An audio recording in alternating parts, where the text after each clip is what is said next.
Okay, so my second last run was on December 8th, 2024. And my last one was today, December 19th, 2024. So, why the gap? That's kind of what I want to explain right now. So, if you watched the past video, you know that I had been facing some knee issues, right? And I tried to run 7 miles, but I was only able to run 2.35 because my knee just wasn't cooperating at all. It was completely and utterly in pain. Every single step I took on the track hurt like crazy. And I tried to push through it. I tried to become David Goggins, but I couldn't. And I also realized that if I do that, I might end up in a worse situation because of which I won't be able to compete in the half marathon. So I was like, you know what? Smart decision is just to taper back and, get back. So that's what I did. So that was on Sunday, December 8th, 2024. Now, I looked into what was actually going on. What was the problem with my knee? And after doing a bit of research, I figured out that I have runner's knee. I'm like, I've got a busted shoulder and now I have runner's knee. Upper body's gone, lower body's gone, right? Because even after the run, every single step I took to just walk hurt. So I was like, I don't know what's going on. So I looked into it. Turns out I had runner's knee. And runner's knee is basically where the outside part of your knee hurts. That's where the IT band connects, and that is where you face a bunch of pain because your IT band connects there and it's being pulled. Now, why is the IT band being pulled? There's 2 reasons for it. Number 1 is that your glutes are weak. Specifically, I think it was the gluteus maximus or medius. I'm not sure. I'll have it on screen. But if that is weak, it will cause your IT band to be pulled, and that is going to result in more tension created over that knee. And the second reason can be that your TFL is tight. TFL basically means this, and it is this part of your body. So I had basically these 2 things, and to be very honest, even though I'm extremely ashamed to say this, I used to skip legs. So I knew that it was my glutes that were weak. So I started doing this exercise you can see on screen every single day pretty much, and I would progressively overload every single day. So 3x10, 3x12, 3x15, 3x20, 3x25, and then now I'm increasing the resistance on this exercise. So I did that for about a week. I did not run for a week straight. I just couldn't. I was in so much pain that I just could not run. Like, I couldn't run at all. And so I decided, you know what, from Sunday all the way till next Sunday, I'm going to take a break. I'm going to take a week off. And I was like, I'm just going to try and fix my knee in this period. I'm going to do, as much of this exercise as I can to try and fix it. And by the time next Sunday rolled around, Saturday night, I got sick. I got sick again. Literally, I think 3-4 videos ago, you can see that I fell sick, but I won't stop, in my marathon journey. And I got sick again. I swear, the weather is changing so rapidly, like, it's unpredictable.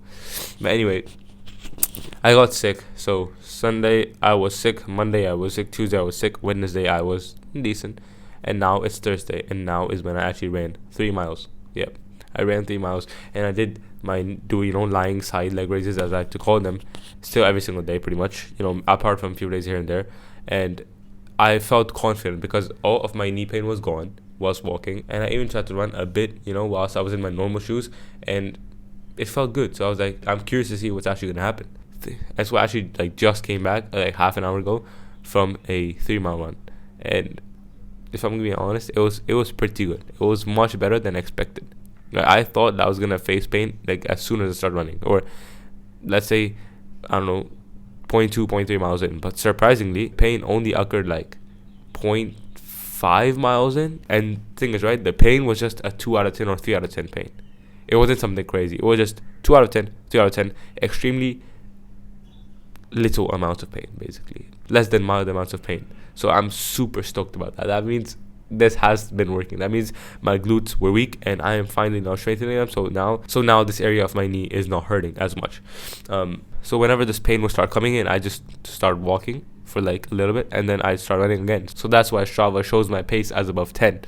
Even though every single time I ran, I was running at a 9:30, 9:45 pace. I know that for sure. I know that from intuition. So nothing to worry about. Now, the pain did go on and off, on and off, on and off. And I had to walk like multiple times. Like probably 5 times I had to walk, 5-6 times. But after like 2.3 miles, it just went away. Like it literally just went away. And I started just running normally like how I do. And it felt good. It felt super good because I was so conscious of, whether I was actually feeling pain or not. And I'm pretty sure that at that point in time I was not. So I'm super grateful for that. Alhamdulillah, no pain. Or at the very least, 2-3 out of 10 pain. So that is progress. That is progress. So the thing is, right, I am a bit bummed out about the fact that training did not go exactly how I wanted to. I was supposed to do my track workout. Actually, I was supposed to do 5-6 easy miles a day. I was supposed to do 8 miles last Sunday. Wasn't able to. I was supposed to do 9 miles this Sunday. My brain, sorry, my nose is clogged. I was supposed to do like 9 miles this Sunday. I'm not gonna do 9 miles. So it is a bit frustrating, where you're like, I had this plan, but this is the thing. Wallahu khairul makirin. Allah is the best of planners, right? So I don't know. There's a ton of hikmah in here. There's a ton of wisdom in here that I don't know, right? Because my mind cannot comprehend it, and it is with Allah. So I just need to trust Him that okay, whatever happened was for the better. So that's that. But basically, if I'm being very honest with you, all of my expectations about the marathon are just out of the window. Literally, like, if I'm being honest, I want to run it within 2 hours, but I know that if I want to run it within 2 hours, I needed all this practice that I just missed.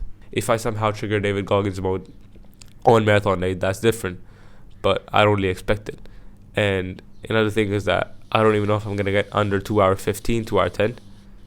That's one thing as well, because if I have to walk like I did right now, then obviously it's going to take time, because today's run was like 32 minutes, I think, and usually it's 29 minutes, right? So it's 3 minutes extra. And if you just compound that over, more miles, you understand that it's probably another extra 10, 15 minutes. So not the best. Which is why, even though I wanted to cover it within 2 hours and maximum 2 hours, 10 minutes, I just don't have any expectation right now. Literally, I just don't. I just want to complete this half marathon as best as I possibly can. That's it. No expectations. Just keeping a decent pace that I can hold for a while, and then varying the paces. So I might go faster, might go slower, negative splits, whatever. But yeah, that's kind of where I'm at right now. And I'm just going to try to get my glutes as strong as possible before the marathon, because I don't want to face any knee pain in the marathon. Like, if you literally remove this knee pain right now, I'll probably be able to run sub 2.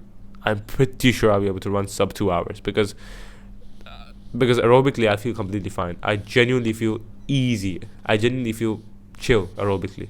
Like, I ran for 30 minutes a day. It felt like 10 minutes. Literally, it felt like 10 minutes. I did not feel anything. Like, I was done and I was like, I ran for 30 minutes. That's it. I could have gone for like an hour and a half more. I know that for sure. Easy, no problem. Right? It felt super easy. So I know that aerobic base is being built very, very well. It's just a matter of removing the limitation that is caused by the knee. So I'm going to try and get as strong as possible before the marathon in terms of my glute strength. And hopefully, we're back on track and we're able to run at least sub 210.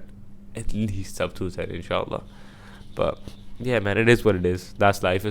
If Allah gives me life, I know this is not going to be my last marathon. I am probably going to compete in the future, just a few years later, because I want to focus on building the muscle. But yeah, that's that. So all in all, I don't know how the training session is going to go now. I don't know what I'm going to do. I don't know, how I'm going to proceed with this. I'll just have to vary it all based upon how I feel, all regulation. So I'm probably going to end up doing 5 miles or 4 miles this Sunday, then hopefully bump it up to 5, then 6, then around 7. I want to be able to run at least ideally 9 miles before I actually begin the race, because taper week was supposed to begin next week, but there is going to be no taper week because I literally rested for a whole week. So there's no point in taper week right now. So what I'm going to do is I'm going to try and train intensely a week out from the marathon, and then in that week and in that last week I'm going to reduce the volume so that I build up my capacity, build up my recovery and everything, and then just go ham on the day of the marathon, inshallah. That's the plan, but we'll see. Allah knows, bro. Allah knows.